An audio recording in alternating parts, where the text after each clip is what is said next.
गणपती बाप्पा गणपती बाप्पा गणपती बाप्पा कुठे आहे तू? अरे रडू नको. हे काय, मी इथंच आहे. ओ गणपती बाप्पा. गणपती बाप्पा मोदक कुठं दिसत नाही आहे मला. थांब मी एका मिनटात मोदक घेऊन. हे बघ मोदक.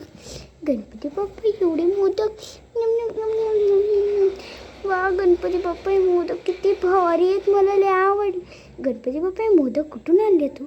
अरे हे मी मोदक कैलास पर्वतावरून आणले. हो का? मला माहीतच नव्हतं. लय भारी मोदक आहेत. मी हे घेऊ का? गणपती बाप्पा म्हणतोय. हां घे. एवढं थँक्यू गणपती बाप्पा. बाय. गणपती बाबा म्हणतात लाईक शेअर सबस्क्राईब जरूर करा. तर मिळू आपण नवीन व्हिडिओला. तोपर्यंतसाठी बाय.